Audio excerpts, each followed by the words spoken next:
Hey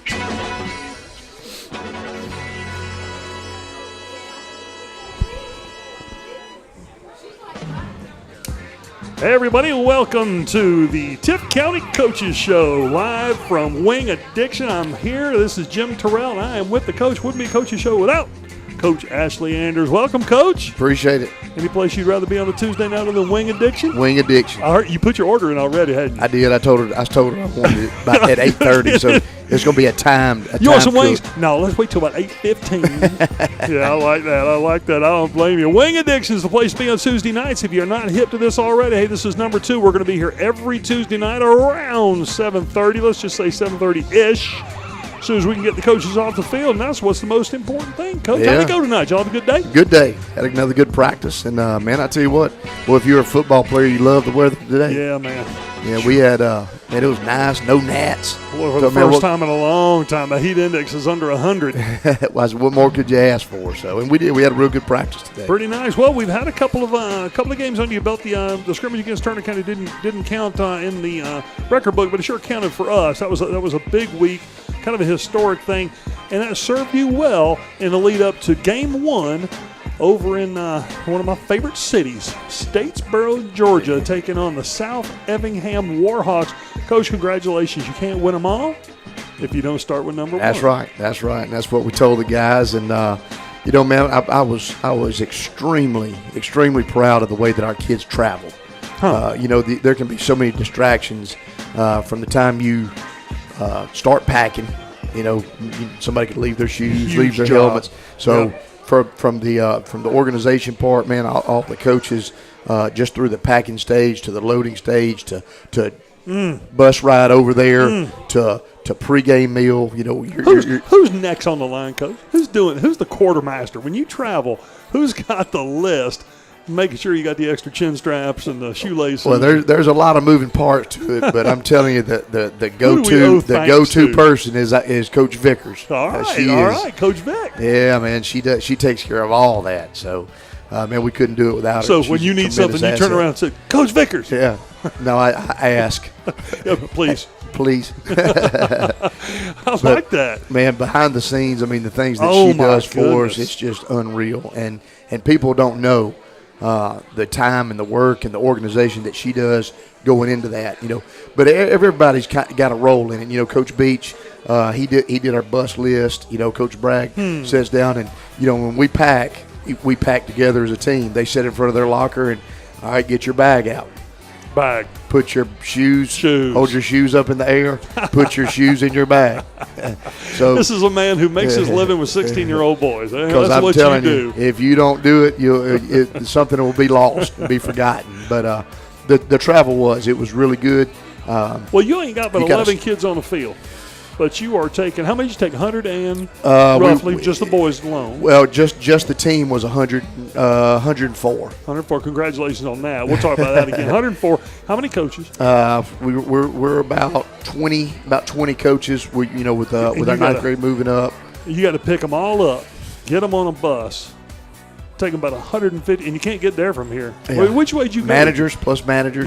Did it involve Ambrose and Uvalde, or did you just go? Actually, on the way over, we went through Lumber City. Okay, Lumber City. Yeah, we went that way, and you know, the bus driver, the bus company was out of Brunswick, and you know, he's going, man, this sure is a curvy road. Boy, there's a lot of turns on here. So on the way back, he said, man, I really don't want to carry this 50-foot bus back down that way, so we came back through on 16 and cut down through McRae.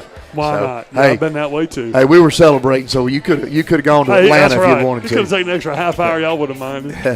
Well, that's outstanding. So away you go. Get over there to a beautiful stadium that you've got some experience with. Man, I tell you what, it was great to be back over at Paulson Stadium. You know, I can still remember the first game I coached in over there. Who was it? West Georgia. Yeah, we played West Georgia in 2007, and it was probably top 5 people that showed up for attendance in the history of the stadium. How about that? Yeah, we had a little over 24,000 at the first game, and I mean, man, I was like, wow. So not quite 24,000 Friday night, no. But the ones that did travel over to Statesboro, big thanks to the people who took time out of their day to come over to support the team. good crowd. It was hot. You couldn't expect anything. Kick. Couldn't expect anything less than the Borough, but I was real proud of the guys over there in the coastal plain. Nice and low down over there by the coast. Well, game started fast, went your way. It was no question about it. Now, South Effingham made the playoffs last year. So they might have lost a player or two, as you did as well. Yep. But you did not expect things to go maybe that easily, Coach, or did you have an idea? Well, I mean, we talk to our guys all the time about playing fast, getting off to a good start, and make them play from behind. And, when they came out, we won the toss and elected to receive and got the opening kickoff. We ran the first play, and they had a pretty positive play on first down, and, boy, they were all fired up.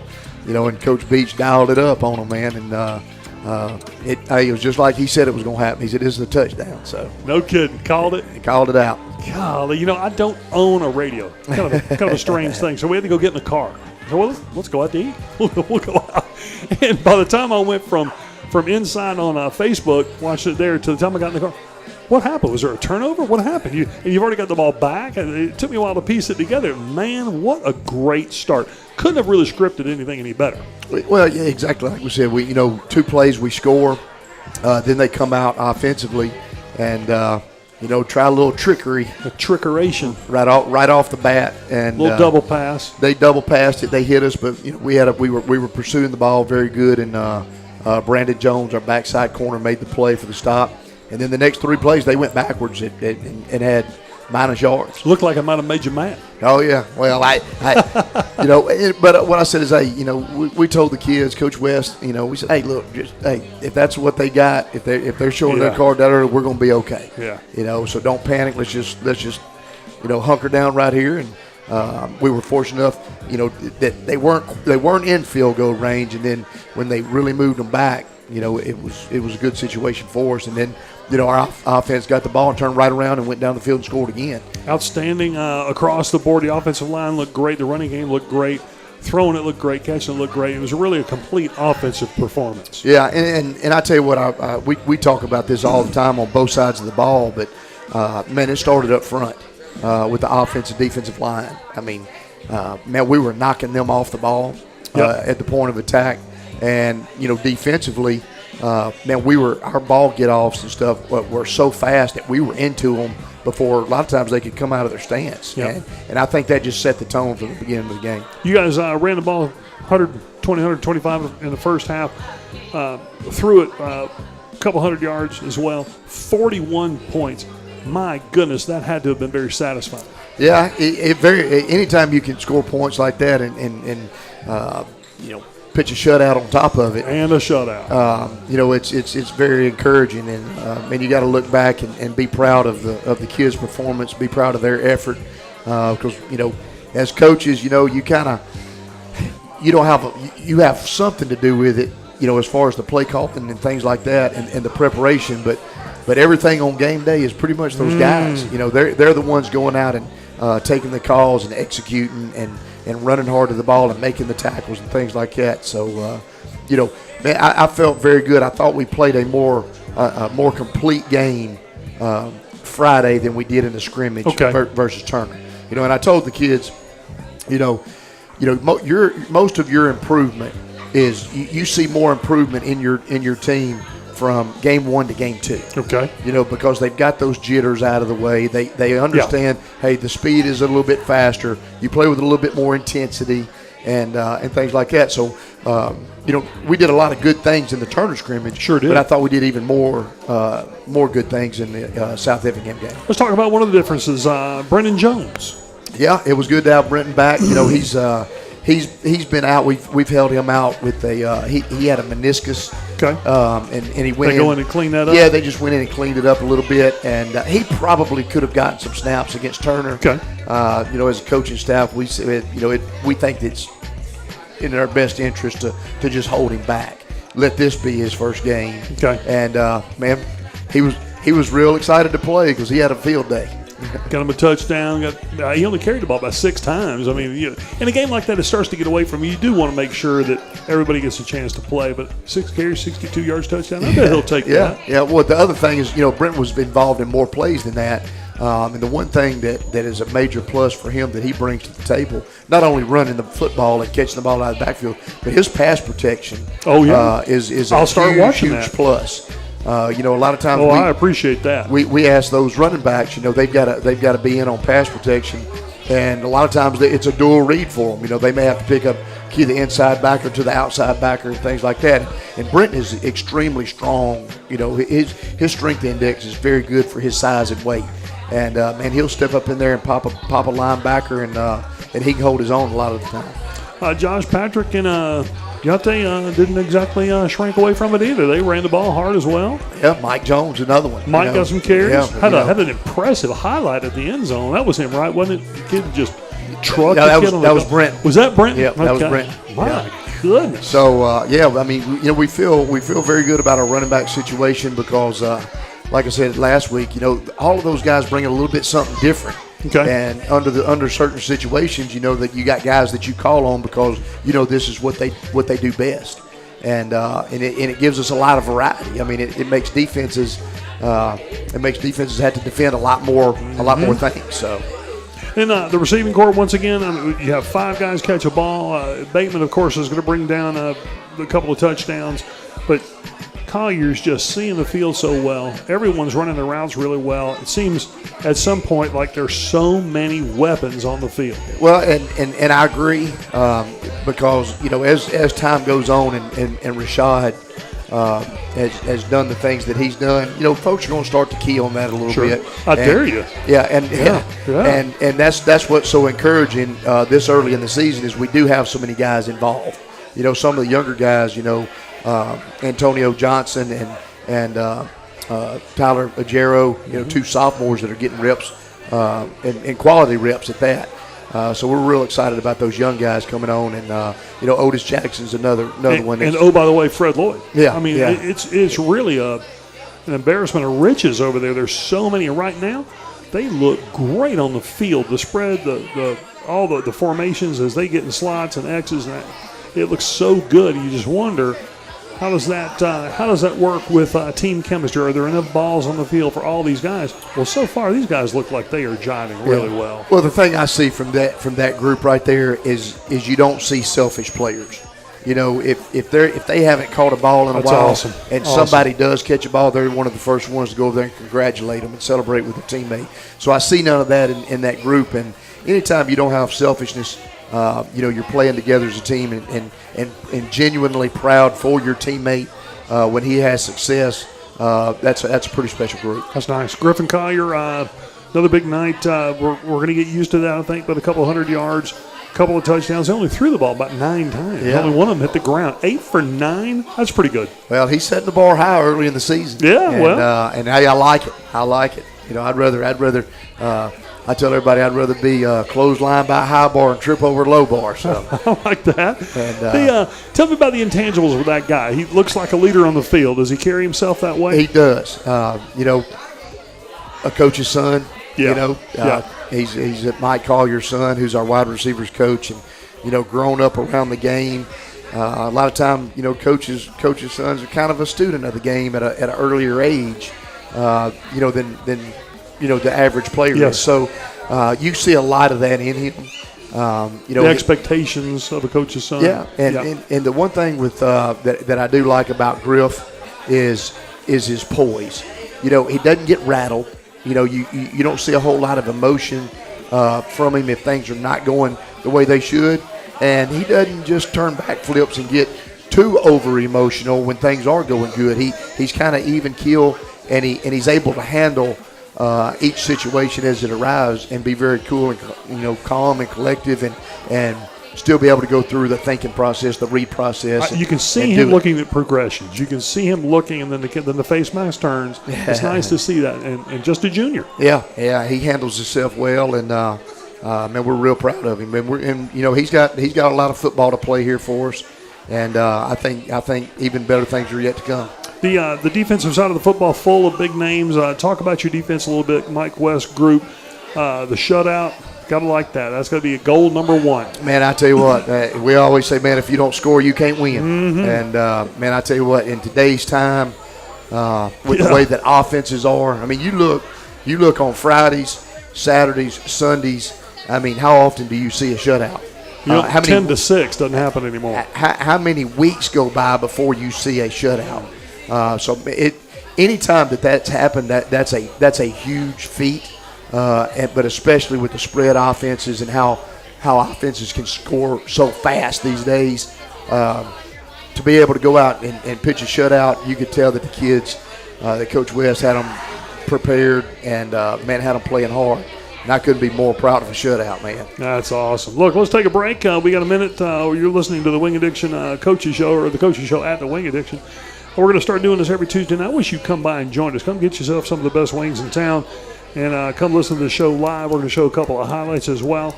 But right now we'll take a break. We'll be back in about 90 seconds on WTIF.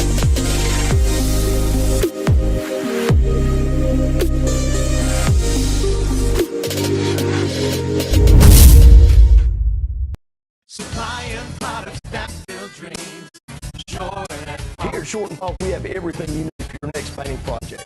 Stop by any of our 5 locations where you can explore designer colors and find the inspiration to transform or make over any room in your home. Our professional staff will help you find the right product to paint like a pro. For more information on innovative products for your home, you can follow us on Facebook or visit us online at shortfalk.com. Supplying products that build dreams, Short and Falk. The Coaches Show. We're live from Wing Addiction every Tuesday night about 7:30. And during the second time, when you hopefully you'll get used to us and our show during the second break. What we'll do is we'll talk to a couple of players. The cheerleader of the week was Alexis Lester. She did not join us, so we'll give her a miss. But I do have right here with me the special teams player of the week, Fernando Ramirez. Fernando, hey. Congratulations, my man. Tell me a little bit about yourself. How long have you been playing this football game? Since 7th grade. 7th grade, outstanding. How did you get into playing football? That was the first time you got on the field? Well, I was the only one that could actually make it, and so you could put it through the uprights in 7th grade. I was the only one. And who dragged out? What was the coach that dragged you? Did you do it yourself? Yes. No, nice. A friend did. All right, who got you out? His name's Carlos. All right. And then he brought me out. He said, "Hey, it's kick it like a soccer ball," and I did it. And the rest is history, I guess. Yeah. I don't know about it. Well, we'll see a little bit. Yeah, we got to see. What about your brother? A little rivalry with the... There's competition. All right, there he is. He's doing the video. What year are you in school? 2018. 2018. A junior. All right, so you're a junior. Been playing since 7th grade. All right. Outstanding. Well, Fernando Ramirez, congratulations. Special teams player of the week. Anybody we want to give a shout-out to? Now's the time. Rosendo and my parents. All right, man. Yeah.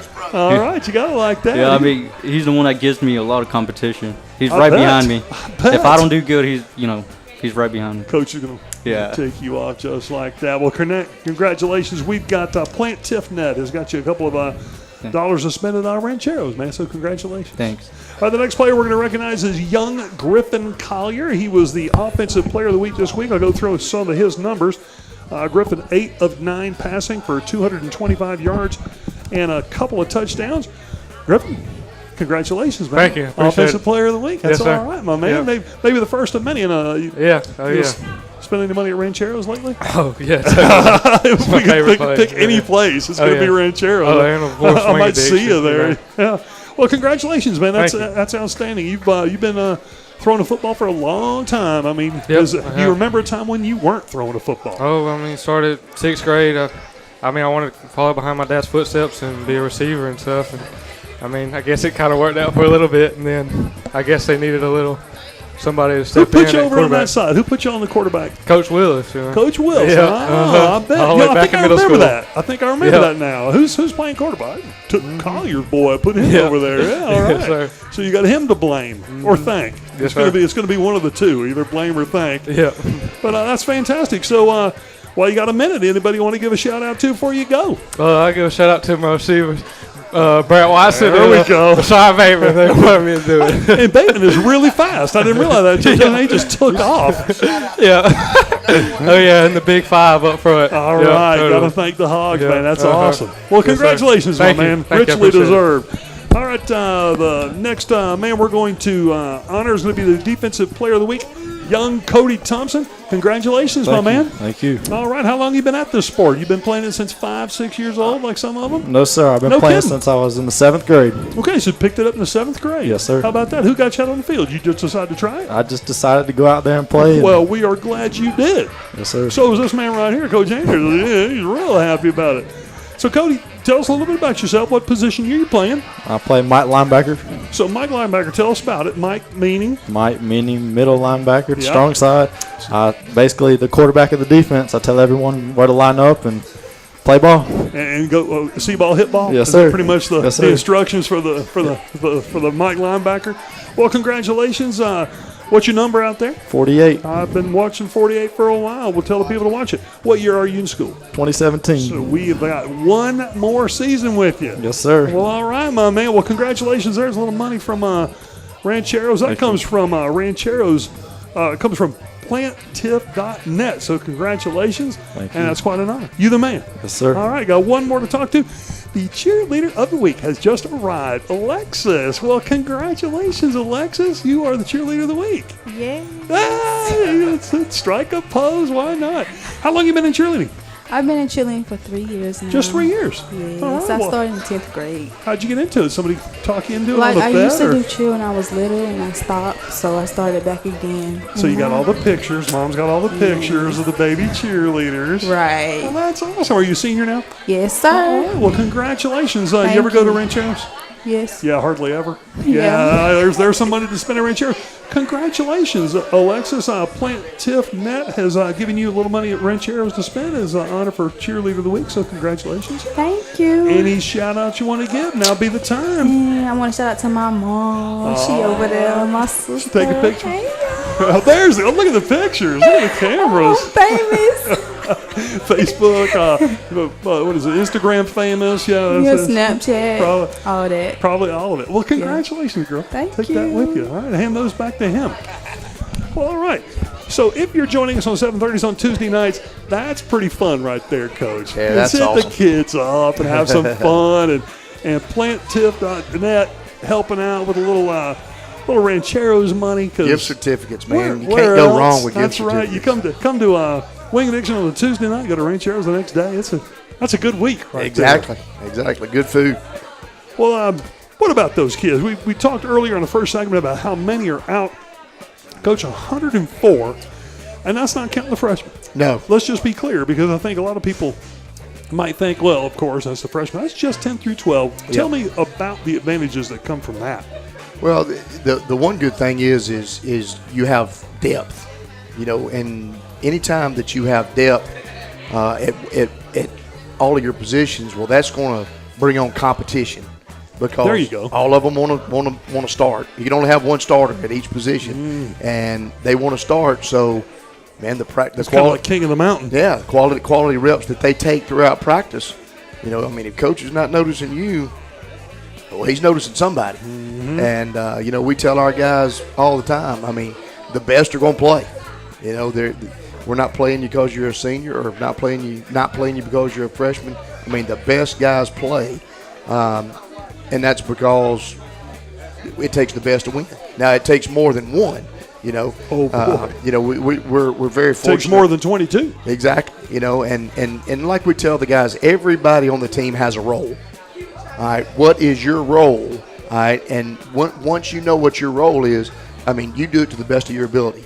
It may be if a younger guy that doesn't have the playing experience as, say Cody, for example. His job is to go be on the scout team, develop his talents versus our scouting, versus our Number ones. our number one, offense or number one defense. And, the harder you go against that guy to make yourself better, well, all you're doing is making him better for Friday night. Yeah, And yeah. and that's part of the developmental process. So, the more guys that you have out, you have more depth, more people playing each position, and you get a couple of guys that are very equal in ability. Man, you got some They're interesting going to make battles. each other better. Yes, and I think that's the best positive. I'll tell you the disadvantage to it is when you go eat pregame meal and you got to write a check at the end of the night. 104 to go. Yeah, just man. pull through. Just get the buses in a line, and we'll take them all to go. Man, we fed 133 people at RJ's restaurant. RJ's Steakery on Friday afternoon, and that restaurant's been there for a while. Man, he probably went to the casino after that. Yeah, I guarantee you, because he got a nice little check from the Booster Club. That's for sure. Well, that's outstanding, and the depth seems to indicate. Strength in numbers seems to start talking about the pride of the program as well. It's the place to be. It's the thing to do now, when maybe that's not the case in other years. Yeah, the first thing that we talk about, is we want guys on the team that want to be at Tift County. All right. That want to be Tift County Blue Devils. We want guys that are positive, that are motivated, and we want you to play because you want to be here. You want to be with us. Don't play because so-and-so wants you to or anything like that. Don't play for selfish reasons. Because your dad did or your mama wants you to. You play because you want to be here and you want to be part of Tift County. What a funny thing to say, for some selfish reasons. But that's almost a good thing in this scenario. You want them to be here. Yeah, I want them. Do it for yourself. The team always comes first, but I want a little bit of selfishness, not in an I kind of way, but in a hunger kind of way. Yeah. I want them to want more. I want them to, want them to win, want them to go out there and work, and those things like that are what brings about a championship program. One more rep in a weight room. Exactly. One more routine. That's nice. Look, we got another couple of minutes to go, so we'll take another break on WTIF. We'll be right back in 90 seconds. When we come back, we'll talk about the next one. Here comes Cook. So we'll be back in 90 seconds. You're listening to The Coaches Show from Wing Addiction on WTIF.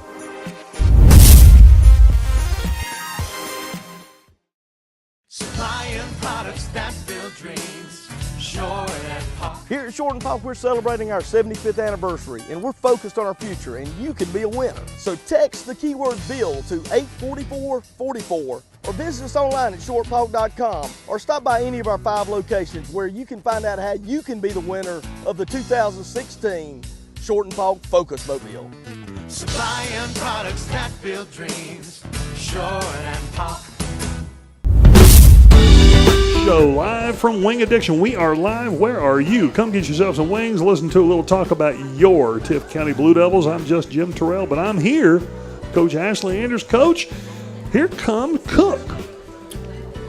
The Hornets. The Hornets coming up from Adel. We've been playing it for a couple of years now.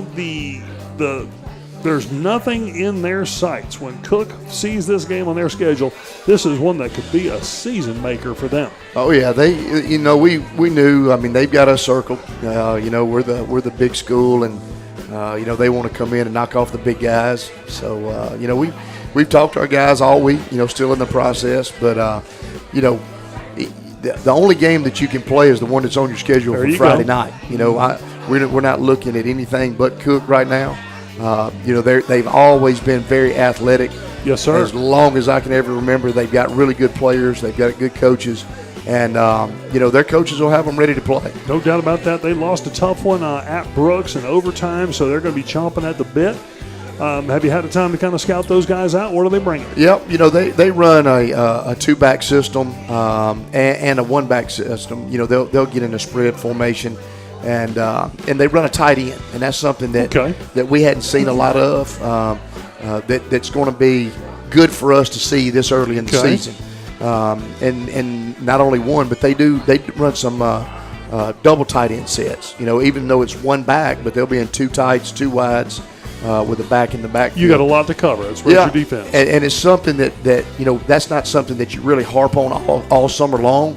Now that it has presented itself and we know that we're going to face it, I mean, Coach West and the defensive staff, man, they got a great game plan in store, and I'm anxious to watch how our guys do that. One thing with the tight end is, it's not a wide out, split it out. I mean, he's attached to the line, so he's a hybrid guy. I mean, he can block, he can run, he can catch passes, so you got to defend him in all areas. And, part of the game plan when you get a tight end is you really have to have a guy responsible in that area to be able to come and support on the run when he does block, but yet still be able to Somebody's defend got to him account and for pass. him down the field. You know, so we'll see quite a bit of that. I mean, they've got a extremely athletic quarterback. Right.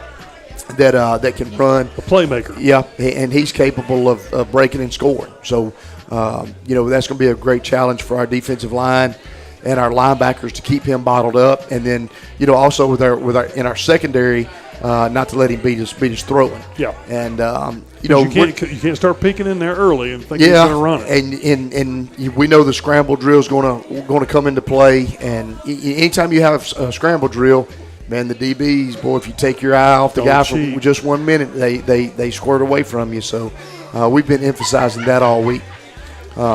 You know, defensively. How about on the other side? What do they do? You know, defensively, they're a 4-down front. They're a 4-3. I'm sorry, kind of a 4-4 team. They really load the box to stop the run, but they do drop a guy back to make a too high safety to go to more like a 4-3 look.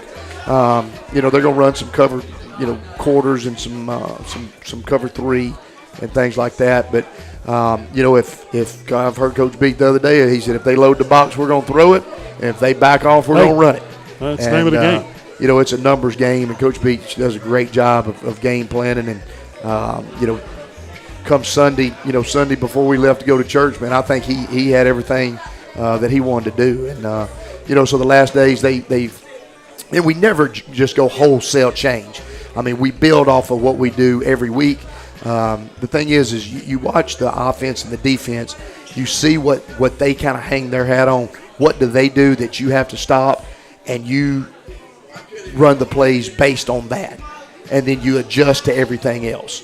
You know, every offense and every defense has got a chink in the armor. Oh, sure. You know, there's ways to exploit, you know, defenses, and there's ways to really gang up on some of the offensive plays, but not everything will stop everything. Nope. You know, and then there's execution. Yeah. So you know, defensively, you know, I revert back to that one movie goes, you know, watch the run, watch the screen, watch the pass, watch everything. So, but you can't stop it all with one call. If you could, everybody would run the same would run the same defense and the same offensive play every snap. So that's why you keep it multiple. You have a little variety in there.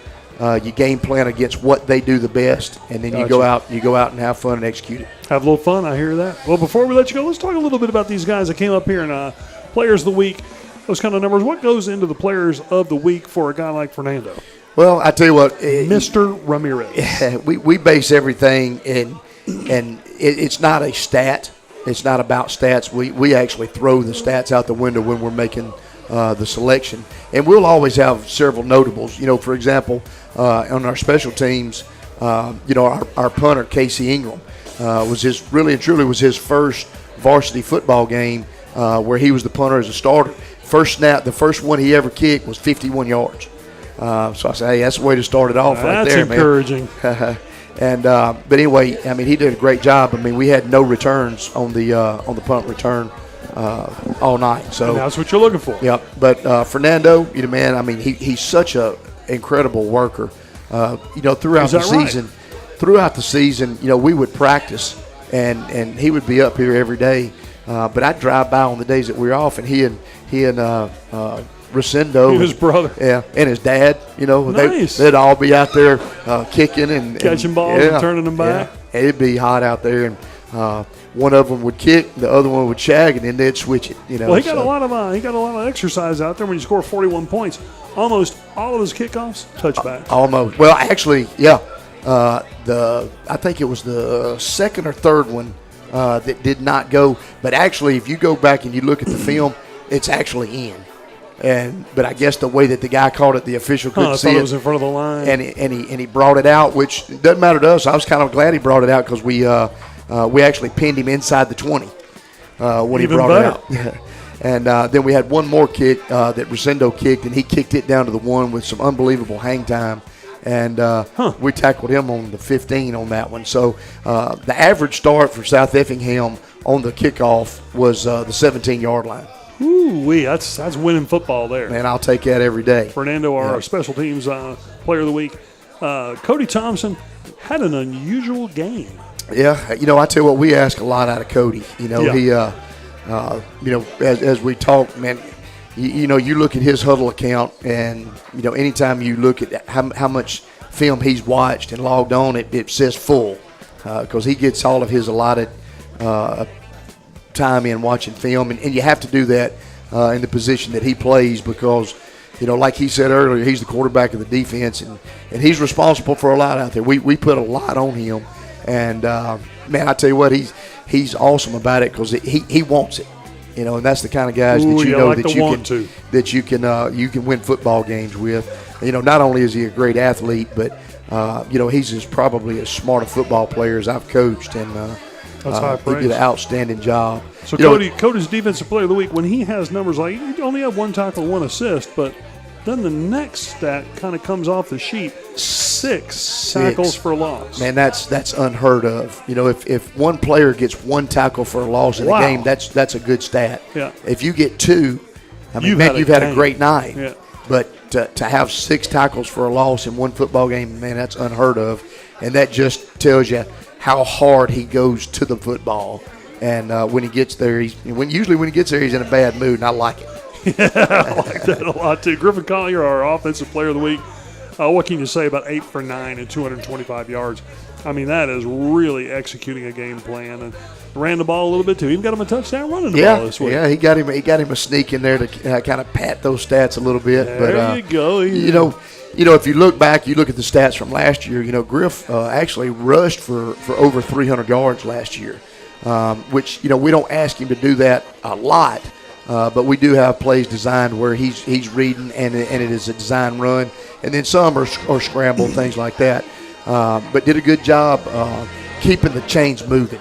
Yep. If he did run the football, it was a situation where he got us plus yards, and then throwing, man, his accuracy was great Friday night, and I tell you what, the work that he's put into it and the time outside of practice, just working his mechanics and the little bitty things like that is why he's having a lot of success right now. All right, well, here comes Cook. We got the game Friday night. I hope everybody can come on out to the Brody. If you cannot, listen to us on WTIF. Coach, we'd love to have a big crowd for this one. This is a local game. We need to pack that thing up, and hopefully we'll come out. We'll play good in front of a season and open and home game. Let's have a big one. Come on now. We got Adele's in town. It's a local favorite. Everybody wants to see those guys, and they're going to bring a crowd too, I'll guarantee you. Oh, yeah. And if they hadn't gotten tickets yet, it's not too late to get season tickets. And actually, you can get those online now. A lot of different ways to get a ticket for Tift County football these days. You can go online, you can come by the school. There's a lot of different ways. We'd love to have you come out and get you a good seat. So there's no excuse now. Come on excuses. Well, all right. That's Coach Ashley Anders, and I'm Jim Torell. Thanks for joining us on the Coaches Show. We were live from Wing Addiction, and we'll be here again next week. 7:30 is our kickoff for the Coaches Show every Tuesday night. Join us next week. Thanks, everybody, and we'll see you next time.